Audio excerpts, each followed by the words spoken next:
일주일여 남은 전당대회 얘기도 한번 해보겠습니다. 지난주에는 대구, 어제는 부산에서 합동연설회 열렸는데요. 문제는 지금 본질이 흐려졌다는 거죠. 당대표를 뽑아야 할 자리인데 개파 갈등과 고성이 더 난무했습니다. 이게 뭐 맞는 겁니까? 어쨌든 자, 대구 전당대회에서 소란을 일으킨 전한길 강사를 송화서 원내대표가 출입금지 시켰지만 전씨가 없어도 여전히 배신자 윤어게인 연호는 계속됐다고 합니다. 전한길 강사가 뭐 본인 때문에 이렇게 국민의힘 전당대회가 흥행하고 있다. 이에 대해서 이제 찬반 양론이 이제 가려진다는 건데 이 부분에 대해서 전한길 강사의 징계 수위가 이제 결정나지 않습니까? 내일 어떻게 결과가 나올까요? 그러니까 제가 두 가지 여쭤봤어요. 첫 번째 전한길 강사의 이런 행동을 어떻게 보시는지, 두 번째는 전한길 강사의 징계 수위가 어떻게 나올 것 같은지 이렇게 보좌관님 어떻게 보세요? 저는요. 국민의힘의 지금 당권 주자들 혹은 국민의힘에서 유력 정치인들이 반성을 해야 된다고 생각해요. 얼마나 본인들의 존재감이 없으면 당에 들어온 지 몇 개월 되지도 않은 일반 당원 전한길 강사에게 영향력이 묻히고 있어요. 저는 뭐 어젠가 윤희숙 전 여의도 연구원장이 여의도 연구원장직을 내려놓으면서 뭐 전한길 윤어겐 막아야 된다라 얘기를 하잖아요. 뭐 전한길이 전당대회를 망치고 있다 이런 얘기를 다 하고 있어요. 네. 저는 제가 저번 방송에도 말씀드렸듯이 제가 전한길 강사의 모든 주장에 동의를 하는 건 아닙니다. 저는 그분을 제 개인적인 성향으로는 사실 그런 스타일의 사람들 별로 좋아하지 않습니다. 그럼에도 불구하고 제가 그 사람을 선호하든 선호하지 않든 그 사람이 자유롭게 발언할 수 있는 권리는 반드시 주어져야 돼요. 근데 그런 권리를 지금 박탈하겠다는 겁니다. 전한길 씨가 물론 책임당원만 그 자리에 들어올 수 있고 뭐 여러 가지 어떤 그 제한이라는 게 있지 않습니까? 그럼에도 불구하고 지금 전한길 씨가 대표하는 그 윤어게인의 주장들, 네. 이런 주장들에 대해서도 그 듣는 사람들이 예를 들어서 윤어게인에 반대하는 사람들은 그게 뭐 극우 주장이다라고 얘기를 하지만 아무리 그게 극우가 뭐가 됐든지 간에 말할 수 있는 권리는 있어야 되는 것이거든요. 우리 자유민주주의 아닙니까? 표현의 자유. 네. 자유민주주의 가장 핵심은 내가 듣기 싫어하는 얘기를 들어야 되는 그런 거예요. 내가 듣기 싫어하는 말을 상대방이 할 수 있는 권리가 바로 진정한 자유인 겁니다. 아니 그런데 보수 정당에서 자기가 생각했을 때 말이 안 되는 주장을 한다고 해서 그 사람의 입을 틀어막겠다? 그것도 원내대표까지 돼서 틀어막는다? 근데 저는 이분들이 하고 있는 행위가 오히려 전한길 강사의 체급을 키워주고 있다라고 봐요. 정치권에서 오래된 속성입니다. 내가 누군가의 입을 틀어막으려고 그 사람을 핍박을 하면 그 사람의 발언권은 더욱더 세지지 그 사람이 주눅들지 않습니다. 윤석열 대통령이 어떻게 대통령 됐습니까? 그분이 원래 대통령에 대한 꿈이 있었던 분인가요? 아니에요. 검찰총장 시절에 조국 전 장관에 대해서 원칙인의 수사를 하려고 하다가 저기 우리 보수의 어머니 추미애 전 장관이 자꾸 윤석열 대통령 죽이려고 하니까 그에 대한 어떤 반발감으로 여론이 그쪽으로 몰리면서 커진 거잖아요. 전한길 강사의 목소리를 높여주고 전한길 강사의 체급을 키워주는 사람들은 지금 친한계라든가 윤희숙이라는 이런 사람들이에요. 본인들이 매일 나와서 전한길을 때리면서 전한길의 체급을 올려주면서 왜 전한길이 저렇게 목소리가 높아지는지 모르겠다라고 하면은 뭐 어쩌라는 겁니까 도대체. 저는 그렇기 때문에 저는 전한길 강사의 모든 주장에 동의하지 않지만 네. 그분이 그런 목소리를 낼 수 있는 공간을 제공해야 된다는 점에 대해서는 저는 굉장히 그런 주장을 옹호하는 편이고요. 그리고 전한길 강사 때문에 전당대회가 흥행이 됐느냐? 노이즈 마케팅도 마케팅이라고 한다면 네. 흥행이 됐다라고 봐요. 만약 전한길 강사 없이 국민의힘 당권자들끼리 얘기를 했다면 지금 정도의 이슈몰이를 할 수 있었을까요? 그리고 가장 중요한 핵심적인 어떤 함의는 이겁니다. 이제는 예를 들어서 그런 거예요. 전한길 강사가 나와서 막 여러 가지 어떤 기이한 행동들을 하시잖아요. 만약 여기에 호응해주는 대중이 없다면 그런 기이한 행동을 하는 사람은 그냥 또라이로 남습니다. 잊혀져요. 근데 국민의힘의 상당 부분의 지지층이 전한길 강사의 주장에 옹호를 하고 있고 동조를 하고 있단 말이에요. 이건 하나의 현상입니다. 우리가 이걸 현상으로 받아들여야 돼요. 전한길 강사보다 예를 들어 나경원 의원이라든가 우리 국민의힘의 중진들 보면은 전한길 강사보다 훨씬 체급 있고 스펙도 좋고 정치 경력도 많아요. 원래 상식대로라면 이렇게 체급 높으신 분들의 얘기를 국민의힘 당원들이 귀 기울여 들어줘야 되는데 아니란 말이에요. 이 사람들이 백날 뭘 얘기해도 당원들은 시큰둥한데 들어온 지 얼마 안 된 사람이 얘기하니까 여기 호응을 해줍니다. 이건 뭐냐? 국민의힘의 기성의 어떤 그 엘리트주의, 서울대 법대 출신들의 판사, 검사, 변호사 출신들이 얘기하는 얘기보다 이제는 그 국민의힘 당원들의 마음을 직접 읽고 그들의 마음을 직접적으로 대변해주고 함께 나서서 싸워주는 사람들이 훨씬 더 소구력을 가진다. 네. 우파 포퓰리즘의 시대가 도래했다라는 걸 우리가 받아들여야 돼요.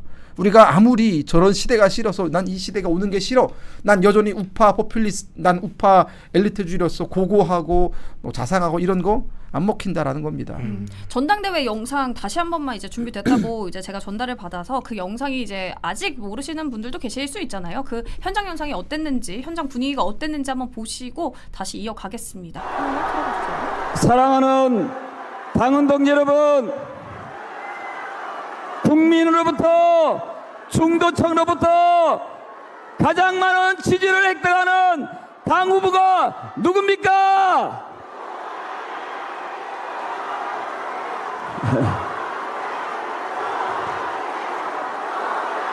다시 한 번 묻겠습니다. 국민들로부터 지금 보신 모습이 뭐냐면요. 조경태 의원이 발언을 할 때 조경태 의원이 국민의힘에서 다소 보수답지 않은 언행을 계속 보이고 있잖아요. 그렇기 때문에 이제 X 표시를 하고 이제 전한길 강사가 굳이 없어도 지지자들 사이에서도 이제 배신자 연호를 외치는 모습을 저희가 지금 영상으로 보여드린 겁니다. 그리고 아울러서 윤어게인을 외치는 자들의 뿌리 뽑아야 한다면서 여의도 연구원장직 어제 내려놨죠. 윤희숙 전 연 원장이 전한길 씨를 향해서 이제 또 쓴소리를 했습니다. 이 영상도 보시고 이제 이어갈게요. 때문에 흥행이 되고 있지 않느냐. 전당대회에 관심도 없었는데 나 때문에 기자들 많이 오고 흥행된다. 이런 말도 하거든요. 그러니까 막 굉장히 흉악범죄를 많이 저지른 집안이 유명해지는 게 집안이 잘 되는 게 아니잖아요. 그러니까 그 얘기하고 똑같은 얘기입니다. 지금 고통스러운 혁신을 해야 되는 때에 도대체 뭐 하는 거냐. 이런 안타까움과 한심함을 국민 여러분들께서 느끼고 계세요. 예. 그게 뭐 그게 흥행이 된다고 당을 위하는 길이다. 그건 정말 말도 안 되는 얘기죠. 사실 김현정의 뉴스쇼 저 프로그램이 구독자분들 굉장히 많죠. 그래서 이제 국회의원분들도 나가서 발언을 하면은 여파나 이제 보는 분들이 많으시니까 그래서 저렇게 나가서 이제 발언을 하는 분들이 많은데 어쨌든 일타뉴스가 지금 이 만들어진 지가 4개월 정도 됐거든요. 저는 김현정의 뉴스쇼 충분히 일타뉴스가 따라잡을 수 있다고 봅니다. 그래서 윤희숙 여원 원장께서 네. 일타뉴스를 보시고 이 일타뉴스의 나오시라. 여파도 네. 얼마나 큰지 제가 생각보다 옛날에 비난한 것들이 생각보다 조회수가 많습니다. 적지 않습니다. 그래서 어제도 제가 그랬어요. 제가 왜 이 말을 하냐. 어제 사퇴를 했잖아요. 그러니까 사퇴를 하려면은 조용히 하시면 되지. 지금 분탕질은 시기에 맞지 않다. 왜냐하면 국민의힘이 지금 전당대회를 앞두고 있는 굉장히 중요한 시기인데 전한길 강사를 저렇게 비난하는 윤희숙 여원 원장도 잘하지는 않았다. 자 보세요. 전한길 강사를 비난하면 아까 그러셨잖아요. 누군가를 비난하면은 그 사람은 오히려 돋보여주는 거지 본인이 돋보여지는 건 아니다. 네. 그래서 전당대회 코앞에 둔 시기에서 자중을 하는 게 맞다. 이렇게 저는 좀 묻고 싶습니다. 왜냐하면 그랬잖아요. 그 윤어게인 프레임에 대해서 윤어게인이 당을 떠나야 된다고 언급했어요. 윤희숙 여원장이. 네. 그럼 반대로 여쭤볼게요. 윤희숙 여원장 지금 친한 프레임 있잖아요. 그 본인한테 씌워진 친한 프레임은 지금 어떻게 그러면 해명을 할 거고 이 친한 프레임은 어떻게 그러면 벗을 건지 저는 되려 묻고 싶거든요. 그러니까 이게 독인객인이라는 말이 여기서 나오는 겁니다. 어쨌든 뭐 참고로 저는 당원 아닙니다. 여쭤보는 겁니다. 네. 이 전대 흔행에 대해서 사실 대선 끝나고 대선이 지고 전당대회 한다고 했을 때 이번 전당대회는 조용히 지나가겠구나. 폭망까지는 아니지만 아무도 관심을 갖지 않겠다. 그랬었죠, 아마 그랬었죠. 그러한 판단에 의해서 한동훈 전 대표도 안 나온 거예요. 근데 전당대회가 지금 흥행하고 있죠. 이걸 어떻게 할 수 있냐면 제가 어제 전당대회에 있는 각종 채널을 컴퓨터 창을 다 열어놓고 봤어요. 국민의힘 라이브 방송이 본진 아닙니까? 그렇죠. 근데 거기가 그 동시 접촉자 수가 낮아요. 매일 신문 라이브가 높더라고요. 더 높고 다른 곳도 그만큼 높고 이 차이를 살펴보니까 국민의힘 라이브는 방청석을 비추지 않습니다.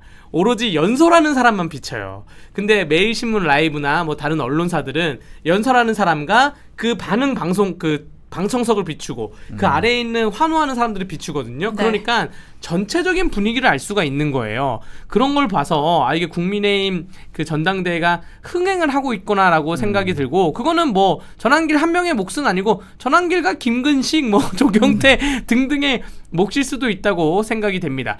어제 제가 저녁을 삼겹살집에서 처음 가는 삼겹살집에서 먹는데 삼겹살 사장님이 처음 뵀는데 저한테 쓰고 오시더니 전한길 구구는 당에서 좀 그 제재해야 되지 않아요? 하시더라고요. 제가 그래서 일단은 극우라는 단어 자체가 안 그 맞다. 상대방이 씌운 프레임이다. 거기에 우리가 놀아날 필요가 없고 당의 독립성과 민주성이 있기 때문에 당이 당원이 발언하는 거를 막을 수는 없다라고 좀 설명을 들었습니다. 그러니까 또 이해를 하시더라고요. 이렇게 차분히 설명하면 이해를 하는 부분이고 전당대회가 이렇게 그 앞으로 선거를 그 앞두고 싸우는 거는 문제가 있는데 선거가 끝나고 1년 후에 지방선거 앞두고 싸우고 있는 거는 좀 건강한 모습이다. 근데 다만 이 싸움으로만 점쳐지지 말고 30% 정도는 싸우고 70%는 당 밖과 싸워야죠. 뭐 이재명 정부랑 싸우든 민주당이랑 싸우든 뭐 사면에 대해서 내로남불 얘기를 하든 오늘 중앙당 압수수색 당하지 않았습니까? 그렇죠. 제가 어제 사면에 대해서도 그저께 이재명 대통령이 본인이 비판했던 사면에 대해서 사면권을 남용하지 말라라고 예전에 김춘진 비서실장 사면했을 때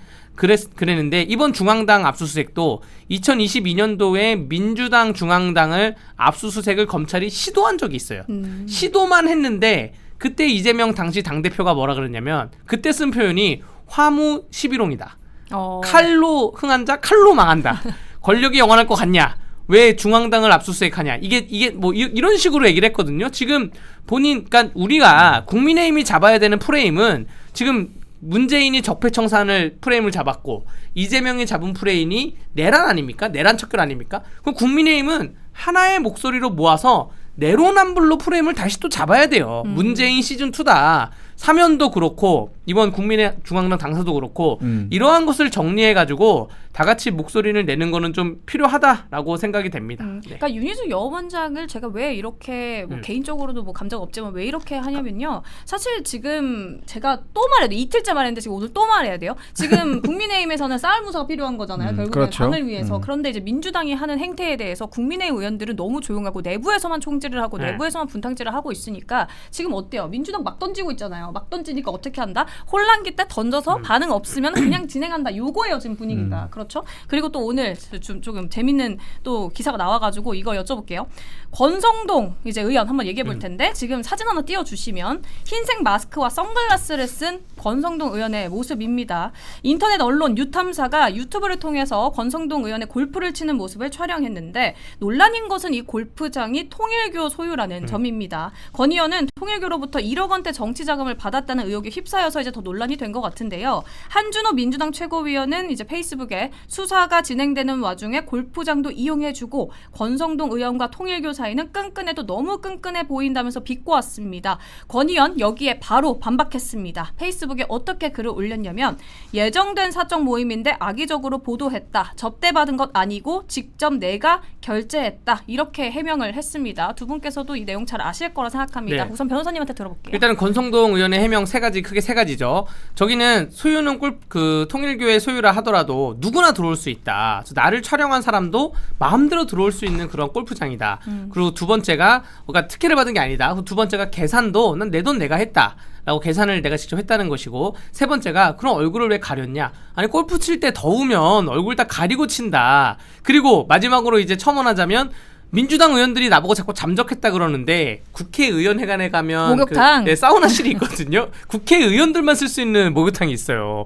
아니 맨날 나 내 얼굴 봐놓고 거기서 그러고 나서 나보고 잠적해라는 게 말이 되냐? 나 굉장히 억울하다라고 권성동 의원이 지금 입장을 밝혔고 저 입장에 대해서는 이해는 됩니다. 그런데 제가 지금 강원도 사람으로서 강원도의 특히 강릉 지역 민심은 조금씩 달라지고 있어요. 권성동 의원께서 무소속으로 2번 연속 당선이 됐죠. 굉장한 사람입니다. 당을 탈당하고 무소속으로 당선될 정도로 굉장한 사람인데 최근 그 대선 지표나 최근 선거의 강릉 민심 지표를 보면 네. 민주당이 이기진 않았지만 많이 올라왔다는 것이죠. 거기에 대해서 지역의 당협위원장으로서 책임을 가져야 되는데 일단은 지금 이 시기에 저 골프를 만약에 평일에 쳤는지 주말에 쳤는지 모르겠어요. 평일에 쳤으면 더 큰 문제고 지금 이 시기에 그 골프를 치러 다닐 땐가라는 그러한 좀 의문감은 들죠. 어떻게 보세요, 부장님은? 저는 사실 골프를 치든 말든 그건 본인의 마음이라는 생각이 들어요. 그러니까 오히려 저런 행동이 더 자연스러운 행동이라는 생각이 들었거든요. 그리고 권성동 원내대표의 그 해명 그대로 예를 들어서 정말 숨기려는 의도가 있었다면 네. 저렇게 안 하죠. 골프장에 안 갔겠죠. 아예 처음부터 아예 숨기려는 의도가 있었다면. 그리고 그러니까 뭐 통일교 소유 골프장, 뭐 통일교 사람들의 끈끈한 관계라고 하는데 이건 이 민주당 사람들이 통일교를 잘 몰라서 하는 말이에요. 통일교가 얼마나 세분화되었고 그래요. 통일교도 개파가 있고요. 통일교도 그 한학자 그분 밑에 또 아들 문선명 씨 뭐 아래 밑에 뭐 문국현 뭐 엄청나게 갈라졌어요. 옛날의 통일교가 아닙니다. 그리고 특히나 수익 사업을 전문적으로 하는 같은 경우에는 통일교의 단절을 선언한 것도 있어요. 대표적으로 여러분 여의도에 있는 저 뭐냐 그 빨간 기둥 있는 건물 저기 어디입니까? 저기 그 뭐야? 건물 이름이 더현대요? 뭐예요? 더현대 사원? 더원 더현대 옆에 더현대 옆에 있는 건물 있지 않습니까? 아, 있어요, 쌍둥이 있어요. 빌딩, 쌍둥이 예. 빌딩 같이 생긴 네, 거요? 네. 네. 거기도 사실 다 여기 그 통일교 소유예요. 그럼 그 건물에 입주해서 기업하는 기업들은 다 뭐 통일교 연관된 기업입니까? 청심중학교 우리나라에서 명문중학교를 청심중학교, 청심고등학교, 명문중학교, 명문고등 아닙니까? 여기 다 통일교에서 세운 거예요. 그러면 청심중학교 졸업한 사람들은 다 뭐 통일교 사람들이에요? 아니에요. 통일교는 교리는 좀 이상. 저 통일교에 대해서 되게 반대하는 사람인데 교리는 이상하고 하지만 그 사람들이 보는 영리사업이란 그런 것들은 또 통일교와 또 완전히 분리돼서 진행한 것들이 있어요. 그리고 심지어 이런 사업을 하시는 분들은 난 더 이상 통일교가 아니다라고 주장을 하시는 사람들도 되게 많아요. 그러니까 통일교를 지금 옹호하려는 것이 아니라 객관적인 사실이 그렇다라는 것이고 통일교가 소유한 골프장에 가서 골프를 쳤다고 통일교랑 연관이 있다라는 것은 통일교가 소유한 예를 들어서 저기 뭐 고속터미널 그 부지도 통일교 소유인데 네. 고속터미널에 있는 신세계백화점은 통일교랑 관련이 있는 겁니까? 없잖아요. 이거야말로 억지다. 저는 그래서 지금 어떻게든 이 윤석열 대통령 주변에 최측근이라고 분류되는 그 권성동 의원도 이런 식으로 엮으려는 것 같은데 저는 뭐 권성동 의원이 잘 대처를 했다고 봐요. 근데 뭐 이 시기에 골프를 치러 가는 거 저는 골프를 치는 사람이 아니기 때문에 골프를 치는 게 스트레스 해소에 얼마나 도움이 될지 모르겠습니다만 저라면 안 갔겠죠. 네, 하지만 뭐 가는 것에 대해서 뭐 뭐라 할 수는 없죠. 아, 빨간 건물 거기 LG 에너지 솔루션 본사 건물 같아요. 그러니까 그 건물에 거기- LG 솔루션 본사가 있는 것이지 그 건물 이름이 따로 있잖아요. 예. 파크원? 파크원, 파크원인가? 예, 파크원. 파크원이라. 아, 여기 예. 여기 저기 구독자분들이 더 잘 아세요. 아니 저도 여기 사실 그 LG 에너지 솔루션 실제로 다니는 파크원. 제 친구도 있고 파크원이라고 보면서도 맨날 네. 출퇴근 때 다니면서도 이제 잊어버리는데 어쨌든 구독자분들이 더 똑똑하신 것 같습니다. 여기 올려주셨어요. 파크원이고 LG 에너지 솔루션 본사다. 그리고 이렇게 여기 올려주셨어요. 통일교 옛날 통일교였지만 이분이 이제 아마 3남인가 4남인가 되는데 여기 오너분이 그분이 그 완전히 분리를 선언했어요. 난 통일교 더 이상 믿지 않는다 이러면서 이제 우리는 그냥 하나의 기업이다라고 떨어져 나왔거든요. 이분이 옛날 통일교 재산의 한 80%를 다 가지고 나왔어요. 그래서 분쟁 중인데 제가 이분이 하는 북한 인권 세미나에 참석한 적이 있거든요. 그럼 저도 통일교입니까?